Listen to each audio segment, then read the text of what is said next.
जय हिंद दोस्तों। और कैसे हैं आप लोग। उम्मीद करता हूं कि बिल्कुल स्वस्थ होंगे और मस्त होंगे। तो दोस्तों हम लोग पिछले वीडियो में पढ़ चुके हैं गॉस का प्रमेय और उसका प्रूफ। ठीक है, आज इस वीडियो में हम लोग पढ़ने वाले हैं गॉस के नियम के अनुप्रयोग। ठीक है, यानी गॉस के नियम का जो है हम लोग कहाँ कहाँ प्रयोग कर सकते हैं।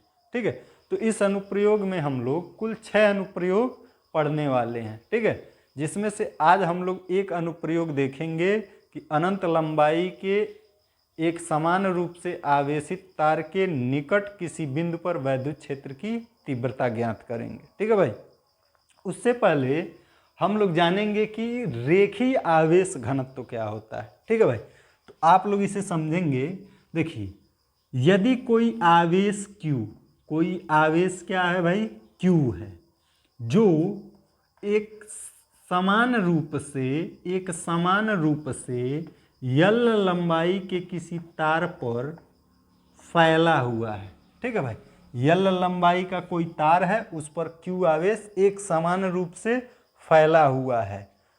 तब इस तार के प्रति एकांक लंबाई पर, प्रति एकांक लंबाई का मतलब 1 मीटर लंबाई पर जो आवेश उपस्थित होगा, उसी आवेश को आवेश का रेखीय घनत्व कहते हैं। ठीक है भाई, और इसे लैम्डा से प्रदर्शित करते हैं। किससे प्रदर्शित करते हैं? लैम्डा से। यानी लैम्डा बराबर होगा Q/L।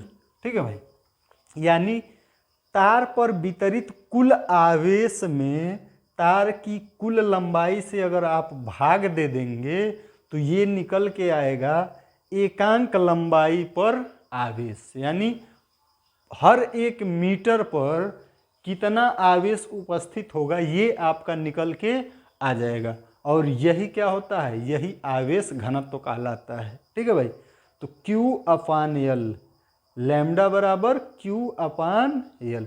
और इसका मात्रक क्या हो जाएगा? तो आवेश का मात्रक होता है कूलाम और दूरी या लंबाई का मात्रक होता है मीटर, कूलाम प्रति मीटर।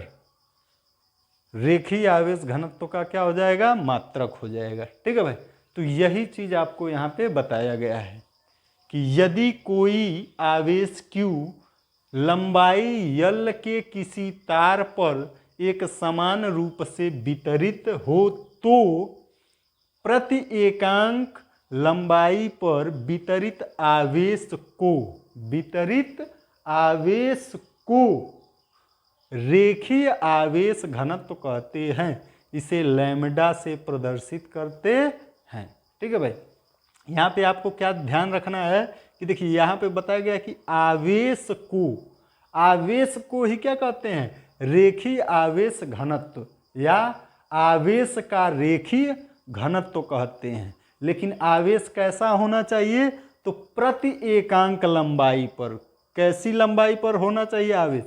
प्रति एकांक लंबाई पर वितरित आवेश को आवेश का रेखीय घनत्व कहते हैं। ठीक है भाई, अतः रेखीय आवेश घनत्व लैम्डा बराबर हो जाएगा Q/L। यानी जो आवेश L लंबाई पर वितरित है, फैला हुआ है, इस कुल आवेश में तार के कुल लंबाई से भाग देंगे तो प्रति एकांक लंबाई पर वितरित आवेश निकल कर आ जाएगा। ठीक है भाई, तो यही होता है आपका आवेश का रेखीय घनत्व। ठीक है, या फिर कहिए रेखीय आवेश घनत्व, बात एक ही है। तो उम्मीद करते हैं कि आपको रेखीय आवेश घनत्व समझ में आ गया होगा। ठीक है भाई, तो आप लोग इसका स्क्रीनशॉट ले लीजिए।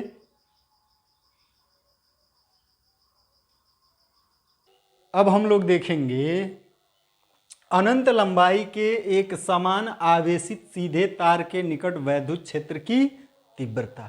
ठीक है भाई, तो हेडिंग से ही आपको स्पष्ट है कि एक तार होगा जो अनंत लंबाई का होगा और एक समान रूप से आवेशित होगा, और हमें उसके निकट, यानी ये आपका कोई तार है जो अनंत लंबाई का है और एक समान रूप से आवेशित है, और इसके निकट एक बिंदु P है जहां हमें वैद्युत क्षेत्र की तीव्रता ज्ञात करनी है। ठीक है भाई, तो बिंदु P पर तीव्रता ज्ञात करने के लिए हम लोग क्या करेंगे, तो बिंदु P पर तीव्रता ज्ञात करने के लिए हम लोग बिंदु P से होकर गुजरने वाला एक लंबवृत्तीय बेलनाकार गॉसियन पृष्ठ की रचना करेंगे।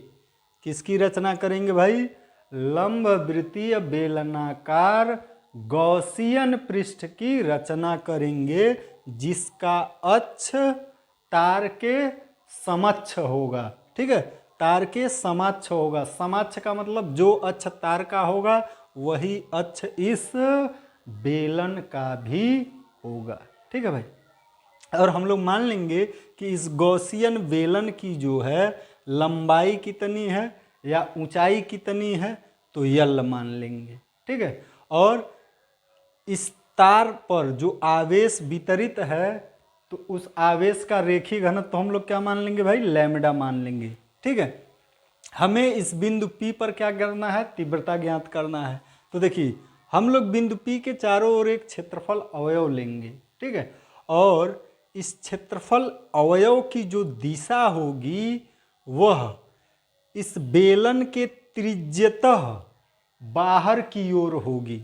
मतलब इसके अक्ष से जब इसके बेलन पर लंबवत रेखा खींचेंगे, ठीक है, वक्र पृष्ठ पर, बेलन के अक्ष से वक्र पृष्ठ पर जब लंबवत रेखा खींचेंगे तो उसी रेखा के अनुदिश होगा क्षेत्रफल वेक्टर डी।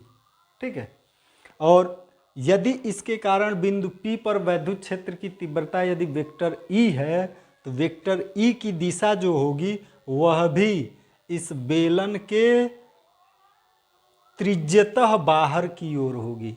यानी ये दोनों जो होंगे सेम डायरेक्शन में होंगे, एक ही दिशा में होंगे, यानी दोनों के बीच का कोण थीटा क्या होगा, 0 अंश होगा। ठीक है, लेकिन अगर आप क्षेत्रफल अवयव इसके समतल पृष्ठ पर लेंगे, यानी बेलन का जो ऊपर वाला पृष्ठ है वह समतल पृष्ठ है और इस पर क्षेत्रफल वेक्टर की दिशा लंबवत ऊपर की ओर होगा। ठीक है भाई, जो कि यहाँ पे दिखाया गया है।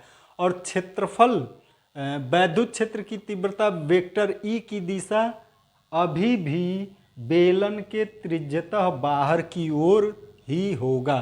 ठीक है भाई, यानी यहाँ पर भी जो वैद्युत क्षेत्र वेक्टर ई की दिशा होगी वह बेलन के त्रिज्यतः बाहर की ओर ही होगी। तो अगर आप ये फिगर समझ रहे हैं तो इसकी भाषा लिखने में आपको कोई कठिनाई नहीं होगा। जो चीज़ हम लोग यहाँ पे फिगर में प्रदर्शित किए हैं उसी को क्या कर देंगे भाई, भाषा में लिख देंगे। ठीक है, तो आप लोग भाषा लिखिएगा, हेडिंग बना लीजिए, अनंत लंबाई के एक समान आवेशित सीधे तार के निकट वैद्युत क्षेत्र की तीव्रता, और उसमें भाषा में लिखिए माना एक अनंत लंबाई के एक समान रूप से धन आवेशित तार का रेखीय आवेश घनत्व लैम्डा है। रेखीय आवेश घनत्व लैम्डा है। इसीलिए भाई पहले इसको प्रूफ करने से पहले या इसका व्यंजक प्राप्त करने से पहले हम आपको रेखीय आवेश घनत्व समझाएं। ठीक है, क्योंकि उसका यहाँ पे क्या पड़ेगा भाई, जरूरत पड़ेगा। ठीक है, रेखीय आवेश घनत्व लैम्डा है। खड़ी पाई के बाद लिखिएगा, माना तार से स्मॉल r दूरी पर एक बिंदु P है जहां हमें वैद्युत क्षेत्र की तीव्रता ज्ञात करनी है। माना तार से स्मॉल r दूरी पर एक बिंदु P है जहां हमें वैद्युत क्षेत्र की तीव्रता ज्ञात करनी है। खड़ी पाई। अब आप लोग क्या करेंगे, साइड में फिगर बना लेंगे। ठीक है, ये फिगर आपका साइड में होगा और जो भाषा आप लोग लिख रहे हैं वो किधर होगा, यानी आधे पेज में इधर फिगर और आधे पेज में आप इधर से भाषा लिखेंगे। ठीक है, उसके बाद लाइन चेंज करके लिखिए, इसके लिए बिंदु P से होकर जाने वाला एक लंब वृत्तीय बेलनाकार गॉसियन पृष्ठ की रचना करते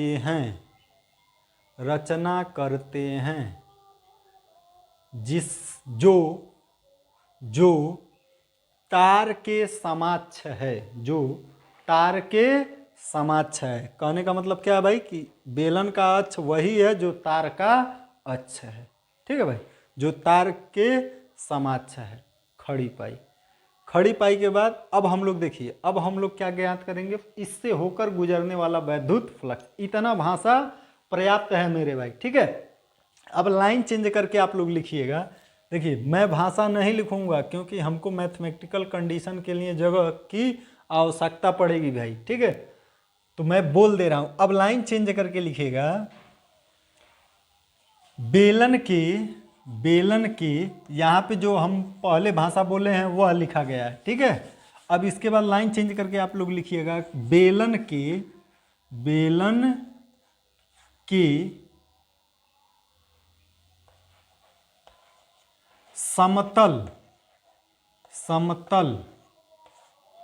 पृष्ठ से ठीक है भाई, मैं बोल दे रहा हूं। बेलन के समतल पृष्ठ से होकर गुजरने वाला वैद्युत फ्लक्स डैश दे दीजिए। यहाँ पे क्या भाषा लिखे हम लोग कि बेलन के समतल पृष्ठ से होकर गुजरने वाला वैद्युत फ्लक्स। जहाँ इसे लाइन खींच दिए मतलब भाषा बोले हैं भाई। ठीक है, किससे होकर गुजरने वाला वैद्युत फ्लक्स? बेलन के समतल पृष्ठ से। तो समतल पृष्ठ पर जो वैद्युत फ्लक्स होगा वह बराबर होगा किसके भाई? Vector E dot vector D. यानी अगर हमें इस समतल पृष्ठ से होकर गुजरने वाला वैद्युत फ्लक्स ज्ञात करना है तो हम क्या करेंगे भाई?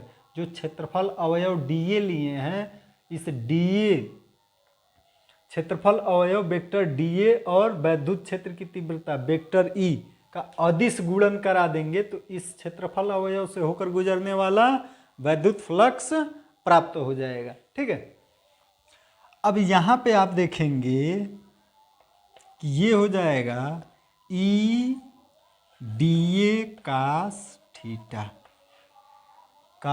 थीटा, लेकिन ई डीए कास थीटा का मान कितना है भाई इसके लिए?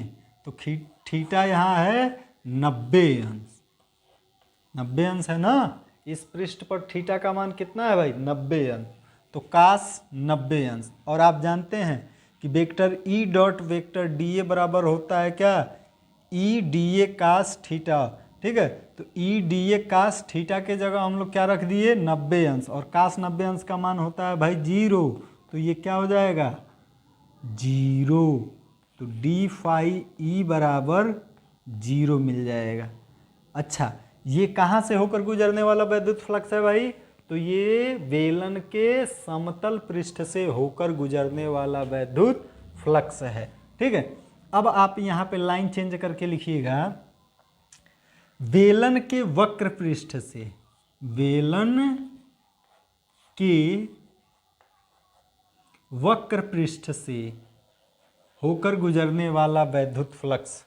ठीक है, बेलन के वक्र पृष्ठ से होकर गुजरने वाला वैद्युत फ्लक्स। किससे होकर गुजरने वाला? अब हम लोग यहां से होकर गुजरने वाला वैद्युत फ्लक्स निकालेंगे। ठीक है, तो ये हो जाएगा डी फाई, अभी भी फार्मूला वही लगाएंगे हम लोग। डी फाई ई बराबर होगा vector E dot vector D ए। ठीक है भाई, और ये बराबर किसके होगा? ई डी ए कास। ठीक है, यहाँ पे थीटा क्या है भाई? 0 अंश। या तो आप थीटा लिखिए या सीधे लिख दीजिए क्या है भाई? 0 अंश। यहाँ थीटा क्या है? 0 अंश है। ठीक, तो बराबर ये किसके हो जाएगा, बराबर यहाँ पे लिख लेंगे हम लोग डी फाई ए बराबर, यहाँ पे काश जीरो अंश का मान कितना होता है भाई, एक होता है, तो ये एक का गुणा इसमें होगा तो ये हो जाएगा ई डी ए। ठीक है, यानी वक्र पृष्ठ पर जो क्षेत्रफल अवयव है, वक्र पृष्ठ के क्षेत्रफल अवयव से होकर गुजरने वाला वैद्युत फ्लक्स कितना हो गया, ई डी ए। तो ये तो आपका इस छोटे से क्षेत्रफल अवयव के कारण होकर गुजरने वाला वैद्युत फ्लक्स है ना।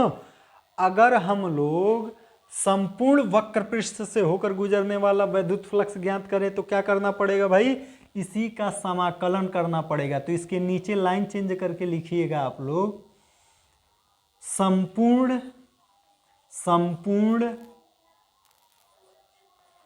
संपूर्ण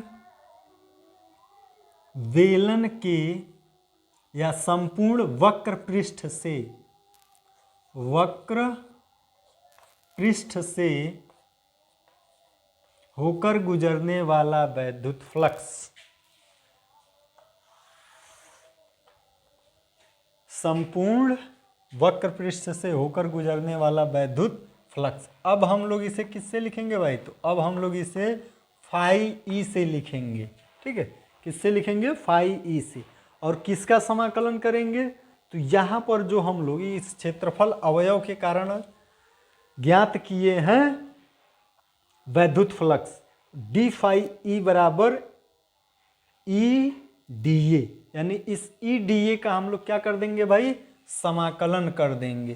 तो इस ई डी ए का हम लोग समाकलन कर देंगे तो आपको मिल जाएगा क्या, संपूर्ण वक्र पृष्ठ से, यानी इस पूरे वक्र बेलन के संपूर्ण वक्र पृष्ठ से होकर गुजरने वाला वैद्युत फ्लक्स प्राप्त होगा। ठीक है, तो आप देखेंगे कि यहाँ पे जो ई है, वैद्युत क्षेत्र की तीव्रता का परिमाण, वेक्टर नहीं लगेगा, वैद्युत क्षेत्र की तीव्रता ई, उसका मान क्या होगा, वह एक नियत होगा। यानी वक्र पृष्ठ पर, वक्र पृष्ठ के हर बिंदु पर वैद्युत क्षेत्र की तीव्रता का परिमाण जो होगा वह एक समान होगा, या फिर कहिए कि नियत होगा। ठीक है, तो ये नियतांक है वक्र पृष्ठ के लिए, तो इसको हम लोग बाहर कर देंगे तो क्या बन जाएगा, ई और समाकलन के साइन के अंदर होगा डी ए। ठीक है भाई, तो ये आपका मिल जाएगा फाई ई बराबर ई समाकलन डी ए। अब ये क्या है, डी ए का जब आप समाकलन करेंगे, यानी इस वक्र पृष्ठ के क्षेत्रफल अवयव का समाकलन करेंगे तो क्या मिलेगा, तो मिलेगा बेलन का संपूर्ण वक्र पृष्ठ। और बेलन का संपूर्ण वक्र पृष्ठ क्या होता है भाई, तो बेलन का संपूर्ण वक्र पृष्ठ होता है 2 पाई आर एच, 2 पाई आर एच, लेकिन यहाँ पे हम लोग क्या लिखेंगे, यल लिखेंगे, 2 पाई आर यल। अब देखिए यहाँ से यहाँ तक हम लोग दूरी क्या माने थे भाई, आर दूरी माने थे ना, कि आर दूरी पर बिंदु पी है और जहाँ हमें क्या ज्ञात करना है, वैद्युत, यानी इस बेलन की त्रिज्या आर है और लंबाई क्या है भाई, लंबाई कहिए, ऊंचाई इसकी क्या है, एच है। ठीक है, तो बेलन का वक्र पृष्ठ का फार्मूला होता है 2 पाई आर एच, एच मतलब ऊंचाई, तो इसमें ऊंचाई हम लोग यल लिए हैं तो यहाँ पे क्या लिखेंगे, 2 पाई आर एच। ठीक है, तो ये आपका निकल कर आ गया संपूर्ण वक्र पृष्ठ से होकर गुजरने वाला वैद्युत फ्लक्स। किससे होकर गुजरने वाला वैद्युत फ्लक्स मेरे भाई, संपूर्ण वक्र पृष्ठ से होकर गुजरने वाला वैद्युत फ्लक्स निकल गया। अब हम लोग क्या करेंगे भाई, तो अब हम लोग कहेंगे कि संपूर्ण गॉसियन पृष्ठ से होकर गुजरने वाला वैद्युत फ्लक्स, यानी वक्र पृष्ठ से होने वाला वैद्युत फ्लक्स और समतल पृष्ठ से होकर गुजरने वाला वैद्युत फ्लक्स, दोनों को हम लोग क्या करेंगे, जोड़ के बताएंगे कि संपूर्ण गॉसियन पृष्ठ से होकर गुजरने वाला वैद्युत फ्लक्स। ठीक है, तो अब लाइन चेंज करके आप लोग लिखिएगा, अतः संपूर्ण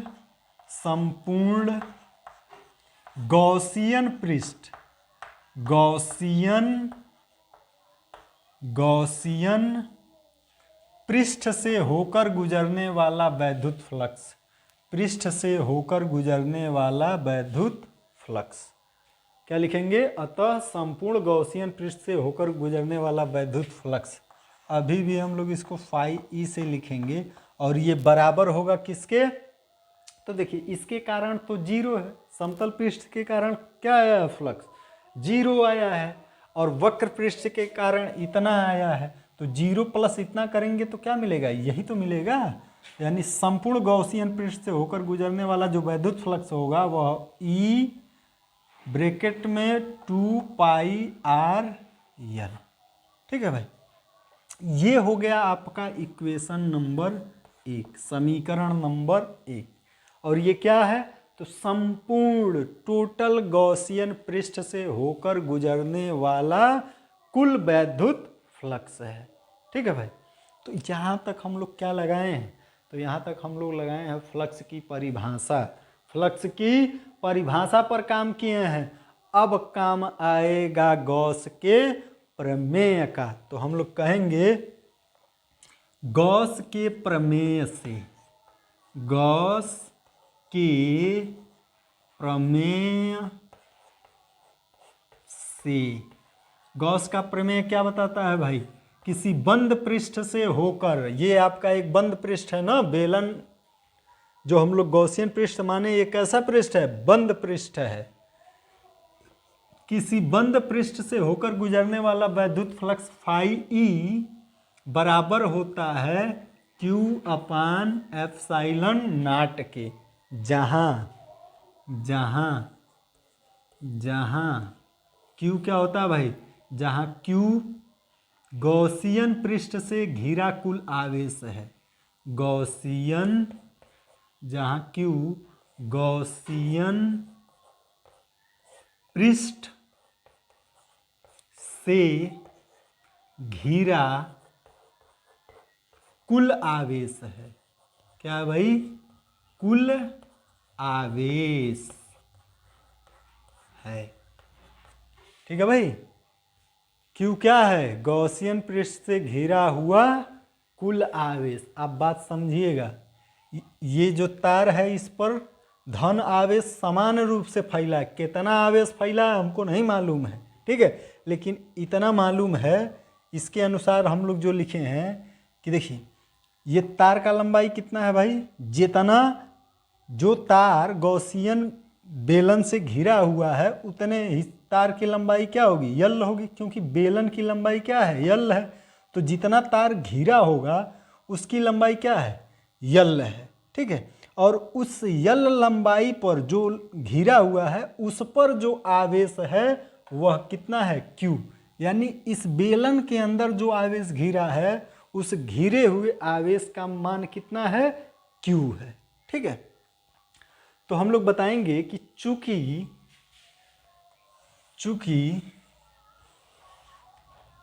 देखिए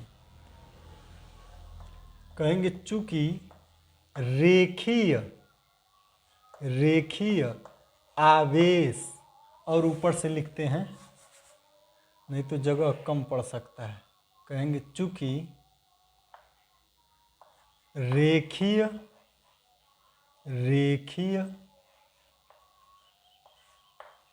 आवेश घनत्व, रेखीय आवेश घनत्व तो लैम्डा बराबर क्या होता है भाई? क्यू अपान एल। क्यू अपान एल हम लोग क्यों लगा पा रहे हैं? क्योंकि यल लंबाई के तार पर ही जो है क्यू आवेश एक समान रूप से फैला हुआ है। तो रेखीय आवेश घनत्व तो लैम्डा बराबर क्या होगा? क्यू अपान एल। और यहाँ से क्यू बराबर मिल जाएगा, यहाँ से क्यू बराबर क्या हो जाएगा भाई? तो यहाँ से क्यू बराबर हो जाएगा lambda into L, lambda into L का गुणा हो जाएगा। यानी क्यू बराबर क्या मिल गया? Lambda into L. ठीक है, अतः इस क्यू के मान को आप रख दीजिए यहाँ पर, गॉस के प्रमेय में जो हम लोग क्यू को यूज किए हैं यहाँ पर रख देंगे, यानी फाई ई बराबर क्यू अपान एप्सिलॉन नॉट। इसी क्यू के जगह हम लोग क्या रख सकते हैं? लैम्डा यल। ठीक है, तो क्या बन जाएगा ये? फाई ई बराबर फाई ई बराबर बन जाएगा लैम्डा यल बट्टे एप्सिलॉन नॉट। यहाँ पे हम लोग रख दिए लैम्डा यल, तो बन गया आपका फार्मूला क्या, फाई ई बराबर लैम्डा यल, क्यू की जगह हो गया लैम्डा यल और अपान एप्सिलॉन नॉट। ये बन गया आपका इक्वेशन नंबर 2। ये क्या बन गया मेरे भाई, समीकरण नंबर 2 बन गया। अब हम लोग समीकरण 1 और 2 की तुलना करेंगे। तो समीकरण 1 भी बता रहा है कि इस बंद पृष्ठ से, इस बंद गॉसियन पृष्ठ से जो होकर गुजरने वाला कुल वैद्युत फ्लक्स है वह बराबर है ई ब्रैकेट में 2 पाई आर एल के। और समीकरण 2 ये बता रहा है गॉस के प्रमेय से कि इस बंद पृष्ठ से होकर गुजरने वाला वैद्युत फ्लक्स फाई ई जो है वह lambda L upon epsilon not के बराबर होगा। यानी ये दोनों इसी बंद पृष्ठ से होकर गुजरने वाला वैद्युत फ्लक्स को बता रहे हैं, मतलब ये दोनों मान आपस में क्या होंगे भाई, ये दोनों मान आपस में बराबर होंगे। तो ठीक है भाई, बराबर कर दीजिए।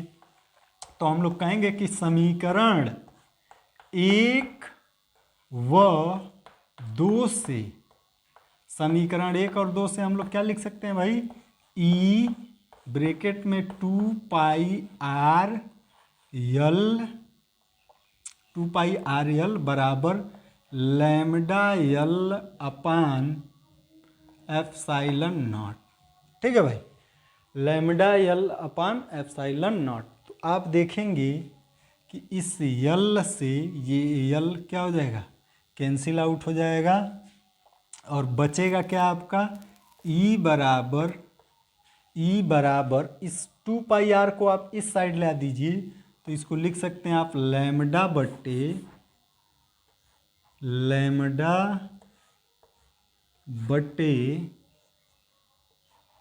ई बराबर लैम्डा बट्टे 2 पाई आर एप्सिलॉन नॉट। ठीक है भाई, अब इसको हम लोग क्या कर देंगे, थोड़ा सा अरेंज कर देंगे। अरेंज करेंगे, देखिए ई बराबर, इसी को हम लोग लिख देंगे, अतः ई बराबर, ध्यान दीजिए, क्या हम इसको ऐसे लिख सकते हैं 1/4 पाई एप्सिलॉन नॉट।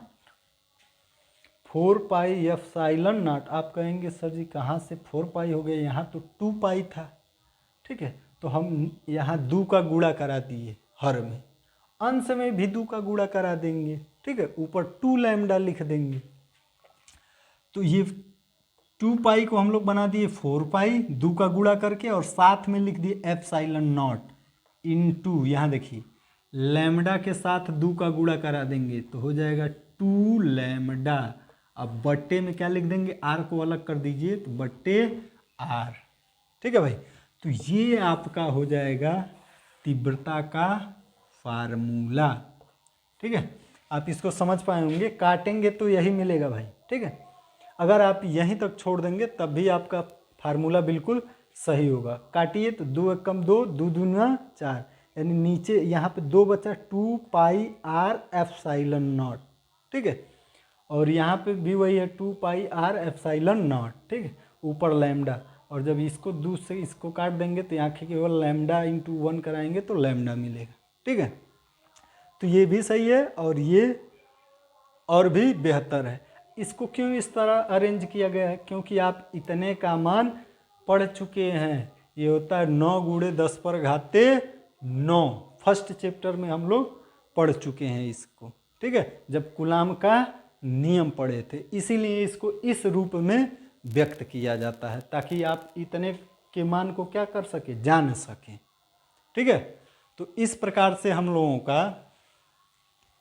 लोग व्यंजक प्राप्त कर लिए कि अनंत लंबाई के एक समान आवेशित सीधे तार के निकट वैद्युत क्षेत्र की तीव्रता का सूत्र क्या होगा। ठीक है भाई, तो ये है आपका तीव्रता का सूत्र। और इसकी दिशा किधर होगी भाई, तो इसकी दिशा यहाँ पे जो हम लोग दिशा प्रदर्शित किए हैं, यानी इस बेलन के त्रिज्यतः बाहर की ओर है। ठीक है, तो उम्मीद करते हैं कि आप लोगों को ये टॉपिक बहुत ही शानदार ढंग से समझ में आया होगा।